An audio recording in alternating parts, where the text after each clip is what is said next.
Bismillahirrahmanirrahim. Assalamualaikum warahmatullahi wabarakatuh. Kami mahasiswa program studi pendidikan guru sekolah dasar, Fakultas Keguruan dan Ilmu Pendidikan dari Universitas Majalengka. Video ini dibuat untuk menyelesaikan salah satu tugas kelompok di mata kuliah psikologi dengan dosen pengampu Ibu Wina Dwi Puspitasari MPD. Kami dari kelompok 6 terdiri dari 4 anggota yang masing-masing bekerja sama dalam memenuhi tugas ini. Sebelum membahas lebih lanjut, kami akan memperkenalkan diri terlebih dahulu. Baik, yang pertama ada saya sendiri, Ajeng Fuji Rayansa Apriliani, NPM 2022100051. Kemudian ada Elin Mailina, NPM 2022100037. Kemudian ada Purnama Nur Alamsah, NPM 2022100052. Kemudian ada Arif Rahman, NPM 2022100077. Kami dari kelompok 6 akan membahas materi tentang diagnosis kesulitan belajar atau DKB. Baik, langsung saja, ini video pembelajaran dari kami. Konsep dasar diagnostik kesulitan belajar. Definisi diagnostik kesulitan belajar adalah diagnostik dalam Kamus Besar Bahasa Indonesia atau KBBI. Diagnosis adalah penentuan jenis penyakit dengan cara meneliti atau memeriksa gejala-gejalanya. Banyak ahli mengemukakan pendapatnya mengenai pengertian diagnostik, antara lain menurut Hariman dalam bukunya Handbook of Physiological Terms, diagnostik adalah suatu analisis terhadap kelainan atau salah penyesuaian dari pola gejala-gejalanya. Jadi, diagnostik merupakan proses pemeriksaan terhadap hal-hal yang dipandang tidak beres dan bermasalah. Sedangkan menurut Webster, diagnostik diartikan sebagai proses menentukan permasalahan, hakikat kelainan, atau ketidakmampuan dengan ujian, dan melalui ujian tersebut dilakukan suatu penelitian yang hati-hati terhadap fakta-fakta yang dijumpai. Yang selanjutnya untuk menentukan permasalahan yang dihadapi. Maka dapat disimpulkan bahwa diagnostik adalah penentuan jenis masalah atau kelainan dengan meneliti latar belakang penyebabnya atau dengan cara menganalisis gejala-gejala yang tampak. Yang kedua, kesulitan belajar. Secara harfiah, kesulitan belajar didefinisikan sebagai rendahnya kepandaian yang dimiliki seseorang dibandingkan dengan kemampuan yang seharusnya dicapai orang itu pada umur tersebut. Kesulitan belajar secara informal dapat dikenali dari keterlambatan dalam perkembangan kemampuan seorang anak. Kesulitan atau hambatan belajar yang dialami oleh peserta didik dapat berasal dari faktor psikologik, instrumen, dan lingkungan belajar. Maka dapat disimpulkan bahwa diagnostik kesulitan belajar merupakan proses menentukan masalah atas ketidakmampuan peserta didik dalam belajar dengan meneliti latar belakang penyebabnya atau dengan cara menganalisis gejala-gejala kesulitan atau hambatan belajar yang nampak. Selanjutnya, jenis-jenis kesulitan belajar. Kesulitan belajar dibagi menjadi 3 kategori besar, yaitu pertama, kesulitan dalam berbicara dan berbahasa. Kesulitan dalam berbicara dan berbahasa sering menjadi indikasi awal bagi kesulitan belajar yang dialami seorang anak. Orang yang mengalami kesulitan jenis ini menemui kesulitan dalam menghasilkan bunyi-bunyi bahasa yang tepat, berkomunikasi dengan orang lain melalui penggunaan bahasa yang benar, atau memahami apa yang orang lain katakan. Kedua, permasalahan dalam hal kemampuan akademik. Siswa-siswi yang mengalami gangguan kemampuan akademik berbaur bersama teman-teman sekelasnya demi meningkatkan kemampuan membaca, menulis, dan berhitung mereka. Ketiga, kesulitan lainnya yang mencakup kesulitan yang dalam mengordinasi kegerakan anggota tubuh serta mempermasalahkan belajar yang belum dicakup oleh kedua kategori di atas. Selanjutnya, faktor penyebab munculnya kesulitan belajar. Beberapa faktor penyebab munculnya kesulitan belajar menurut Sukardi dibedakan menjadi dua, yaitu faktor internal yang meliputi pertama kesehatan. Kondisi fisik secara umum dapat mempengaruhi kemampuan mencapai suatu tujuan. Kesehatan yang buruk dapat berpengaruh pada tingginya ketidakhadiran siswa dalam mengikuti pembelajaran. Selain itu, siswa yang kurang sehat juga tidak dapat mencapai potensi yang sebenarnya. Yang kedua, problem menyesuaikan diri. Walaupun faktor ini erat kaitannya dengan masyarakat sekitarnya, namun sumber utama faktor ini berasal dari salam diri siswa.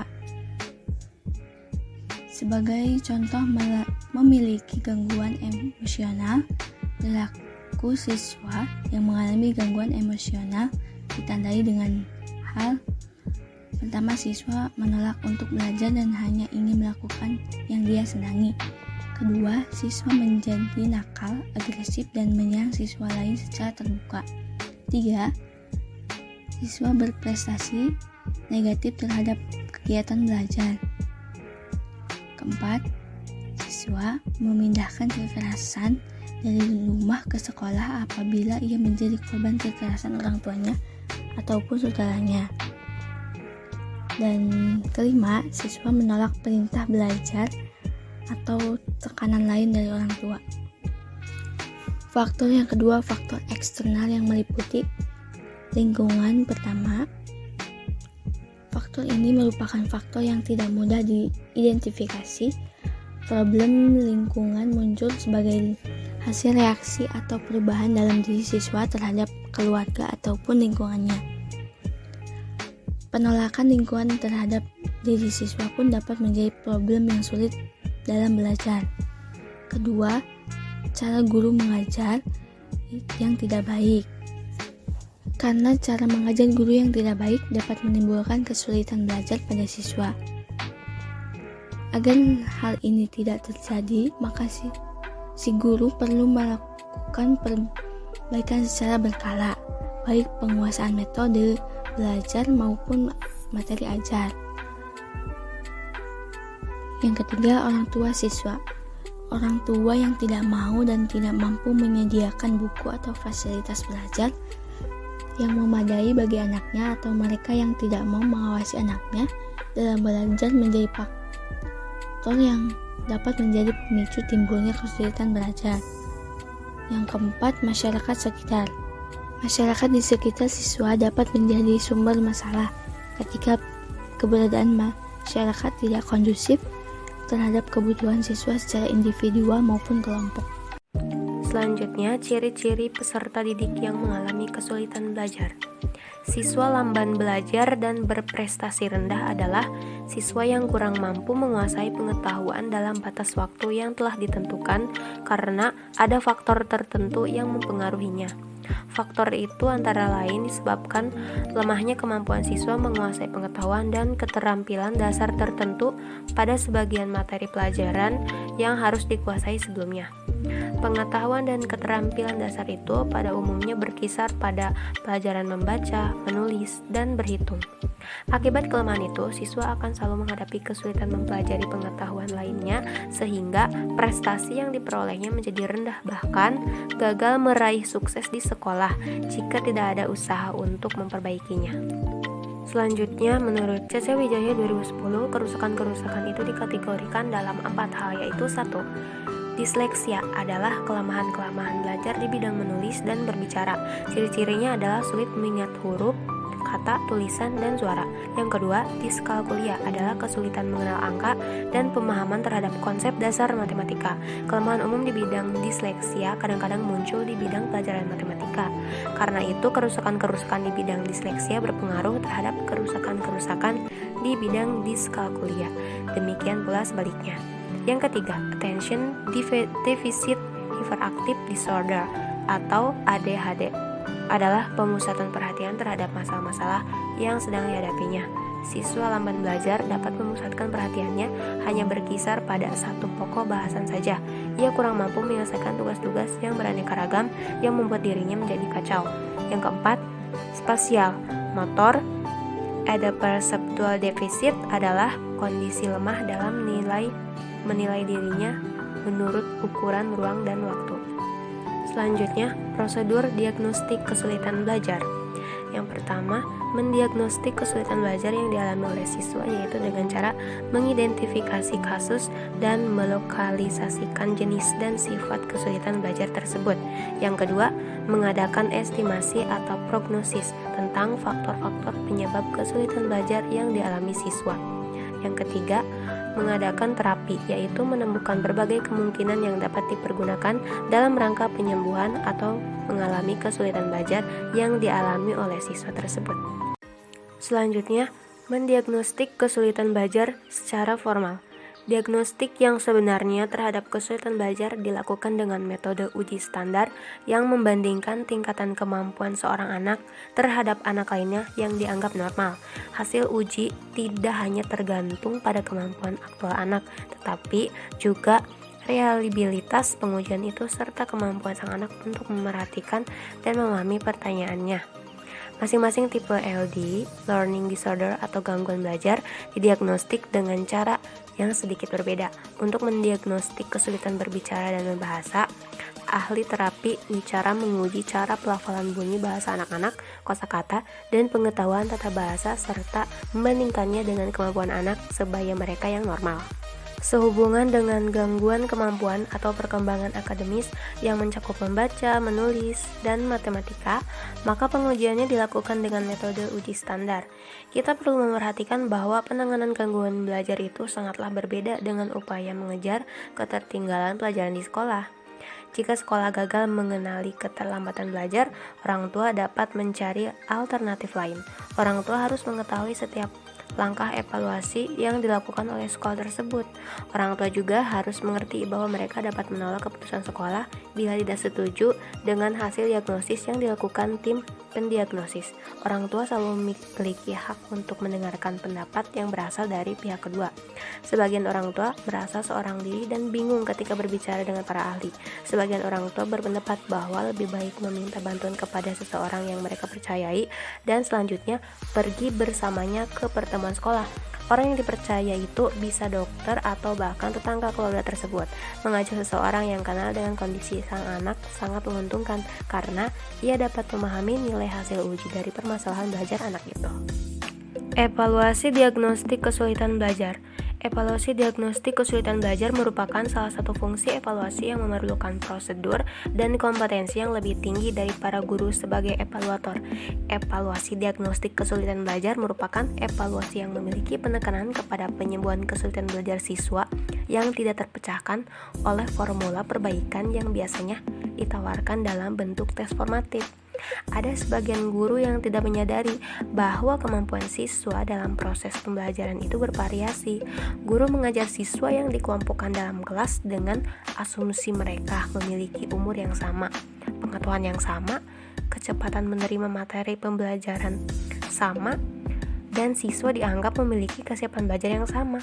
Namun ternyata ketika diberi contoh soal atau latihan soal ternyata terdapat masalah karena ada siswa yang mengalami kesulitan belajar tidak dapat menyelesaikan soal tersebut dengan baik. Permasalahan yang ditemukan tersebut perlu dicari penyebabnya dan program apa yang dapat diberikan supaya para siswa dapat mencapai tujuan pembelajaran yang telah ditetapkan guru.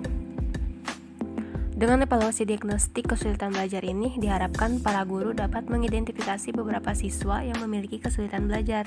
Evaluasi diagnostik kesulitan belajar pada umumnya dilakukan pada awal pengajaran, awal tahun ajaran atau semester. Tujuan evaluasi ini salah satunya adalah untuk menentukan tingkat pengetahuan awal siswa. Ada dua hal yang penting dalam melakukan evaluasi diagnostik kesulitan belajar, yaitu yang pertama, penilaian diagnostik pada umumnya jarang digunakan oleh guru untuk menentukan grade. Dan yang kedua, semakin baik evaluasi diagnostik yang dilakukan, semakin jelas tujuan belajar yang dapat ditetapkan. Langkah-langkah DKB 1. Identifikasi kasus. Menentukan siswa yang diduga mengalami kesulitan belajar.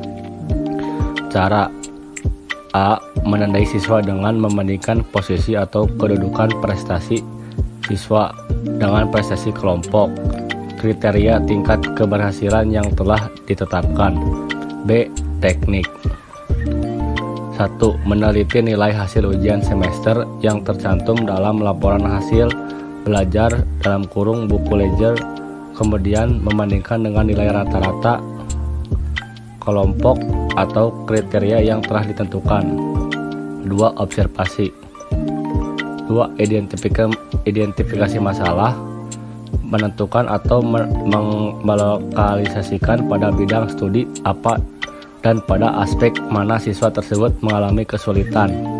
Pada tahap ini, kerjasama antara petugas bimbingan dan konseling, wali kelas, atau guru bidang studi akan sangat membantu siswa dalam mengatasi kesulitan belajar. Cara dan alat yang dapat digunakan antara lain. A. Cara langsung. 1. Tes diagnostik bidang studi. 2. Hasil ujian siswa sebagai bahan untuk dianalis. 3. Memeriksa buku catatan atau pekerja siswa. B. Bekerja sama dengan orang tua atau pihak lain dengan cara 1. Menggunakan tes diagnostik yang sudah standar. 2. Wawancara khusus oleh ahli yang berwenang dalam bidang ini. 3. Observasi. 4. Wawancara guru, pembimbing, wali kelas, orang tua, dan teman. 3. Identifikasi faktor penyebab kesulitan belajar. A. Faktor internal, yaitu faktor-faktor yang berasal dalam diri siswa itu sendiri. Hal ini diantara lain disebabkan oleh 1. Kelemahan fisik, panca indera, syaraf, cacat, sakit, dan sebagainya. 2. Kelemahan mental, faktor kecerdasan seperti intelijensi dan bakat yang dapat diketahui dengan tes psikologis. 3. Gangguan-gangguan yang bersifat emosional. 4. Sikap kebiasaan yang salah dalam mempelajari materi pelajaran. 5. Belum memiliki pengetahuan dan kecakapan dasar yang dibutuhkan untuk memahami materi pelajaran lebih lanjut. B. Faktor eksternal, yaitu faktor yang berasal dari luar diri siswa sebagai penyebab kesulitan belajar, antara lain situasi atau proses belajar mengajar yang tidak merangsang siswa untuk aktif antisipatif kurang memungkinkan siswa untuk belajar secara aktif. Student active learning. Sifat kurikulum yang kurang fleksibel, beban studi yang terlampau berat, metode mengajar yang kurang menarik, kurangnya alat dan sumber untuk kegiatan belajar, situasi rumah yang kurang kondusif untuk belajar. 4. Prognosis atau diagnosis. Pada langkah ini dapat menyimpulkan tentang A. Apakah siswa masih dapat ditolong untuk dapat mengatasi kesulitan belajarnya atau tidak. B. Berapa waktu yang dibutuhkan untuk mengatasi kesulitan yang dialami siswa tersebut. C. Kapan dan di mana pertolongan itu dapat diberikan. D. Siapa yang dapat memberikan pertolongan. E. Bagaimana cara agar siswa dapat ditolong secara efektif. F. Siapa sajakah yang perlu dilibatkan atau disertakan dalam membantu siswa tersebut, dan apakah peranan atau sumbangan yang dapat diberikan masing-masing pihak dalam menolong siswa tersebut. 5. Referral. Pada langkah ini menyusun suatu rencana atau alternatif bantuan yang akan dilaksanakan. Rencana ini hendaknya mencakup A. Cara-cara yang harus ditempuh untuk menyembuhkan kesulitan belajar yang dialami siswa yang bersangkutan. B. Menjaga agar kesulitan yang serupa jangan sampai terulang lagi. Pengajaran remedial, suatu proses kegiatan pelaksanaan program belajar mengajar khusus bersifat individual diberikan kepada siswa yang mengalami kesulitan belajar yang bersifat mengoreksi menyembuhkan siswa yang mengalami gangguan belajar tersebut sehingga dapat mengikuti proses belajar mengajar secara klasikal kembali untuk mencapai prestasi optimal. Tindak lanjut mengatasi diagnosis kesulitan belajar. Setelah diadakannya diagnosis dalam kesulitan belajar, maka ada langkah-langkah selanjutnya dalam menentukan tindakan. Dalam melakukan tindak lanjut, siswa yang mengalami kesulitan belajar dilakukan terlebih dahulu beberapa hal penting, diantaranya 1. Analisis hasil diagnosis. Data dan informasi yang diperoleh guru melalui diagnostik kesulitan belajar perlu dianalisis sedemikian rupa sehingga kesulitan khusus yang dialami siswa yang berprestasi rendah itu dapat diketahui secara pasti. Yang kedua, menentukan kecakapan bidang bermasalah. Berdasarkan hasil analisis tadi, guru diharapkan dapat menentukan bidang kecakapan tertentu yang dianggap bermasalah dan memerlukan perbaikan. Bidang-bidang kecakapan bermasalah ini dapat dikategorikan menjadi 3 macam, yaitu 1. Bidang kecakapan bermasalah yang dapat ditangani oleh guru sendiri. Yang kedua, bidang kecakapan bermasalah yang dapat ditangani oleh guru dengan bantuan orang tua. Yang ketiga, bidang kecakapan bermasalah yang tidak dapat ditangani baik oleh guru maupun orang tua. Bidang kecakapan yang tidak dapat ditangani oleh terlalu sulit untuk ditangani baik oleh guru maupun orang tua dapat bersumber dari kasus-kasus tunagahita atau lemah mental dan kecanduan narkotika yang termasuk dalam lingkup 2 macam kasus yang bermasalah berat ini dipandang tidak berketerampilan. Oleh karenanya, para siswa yang mengalami kedua masalah tersebut tidak hanya memerlukan pendidikan khusus, tetapi juga memerlukan perawatan khusus. Yang ketiga, menyusun program perbaikan. Dalam hal menyusun program pengajar perbaikan atau remedial teaching, sebelumnya guru perlu menetapkan hal-hal sebagai berikut. Yang pertama, tujuan mengajar remedial. Yang kedua, materi pengajaran remedial. Yang ketiga, metode pengajaran remedial. Yang keempat, alokasi waktu pengajaran remedial. Yang kelima, evaluasi kemajuan siswa setelah mengikuti pengajaran remedial. Yang selanjutnya, melaksanakan program perbaikan. Pada prinsipnya, program pengajar remedial itu lebih cepat dilaksanakan, tentu saja akan lebih baik. Tetapi penyelenggaraannya bisa di mana saja, asal tempat itu memungkinkan klien siswa yang memerlukan bantuan. Memusatkan perhatian terhadap proses pengajaran perbaikan tersebut, namun patut dipertimbangkan oleh guru pembimbing. Kemungkinan digunakan ruangan bimbingan dan penyuluhan yang tersedia di sekolah dalam rangka mendayagunakan ruang BP tersebut. Baik, untuk kesimpulannya, diagnosis kesulitan belajar merupakan proses menentukan masalah atas ketidakmampuan peserta didik dalam belajar dengan meneliti latar belakang penyebabnya dan atau dengan cara menganalisis gejala-gejala kesulitan atau hambatan belajar yang nampak. Kesulitan belajar dibagi menjadi 3 kategori besar, yaitu 1. Kesulitan dalam berbicara dan berbahasa. Yang kedua, permasalahan dalam hal kemampuan akademik. Yang ketiga, kesulitan lainnya yang mencakup kesulitan dalam mengkoordinasi gerakan anggota tubuh serta permasalahan belajar yang belum dicakup oleh kedua kategori di atas.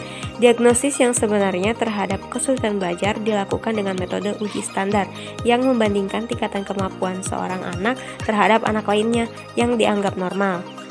Faktor-faktor penyebab timbulnya kesulitan belajar terdiri dari 2 macam, yaitu faktor internal dari dalam diri peserta didik, baik fisik maupun psikis, dan faktor eksternal seperti faktor keluarga, sekolah, dan media massa. Pengajaran remedial merupakan suatu bentuk pengajaran yang bersifat mengobati, menyembuhkan, atau membetulkan pengajaran yang membuatnya menjadi lebih baik dalam rangka mencapai tujuan pembelajaran yang maksimal. Kegiatan remedial seyogianya merupakan suatu studi kasus tersendiri yang digunakan oleh guru untuk menangani para siswa yang mengalami kesulitan belajar. Memahami konsep diagnostik kesulitan belajar serta pengajaran remedial juga sangat penting bagi para calon pendidik yang akan terjun langsung ke dunia pendidikan dan menghadapi masalah tersebut. Baik, cukup sekian video pembelajaran pada kesempatan kali ini. Kami dari kelompok 6 mengucapkan terima kasih. Wassalamualaikum warahmatullahi wabarakatuh.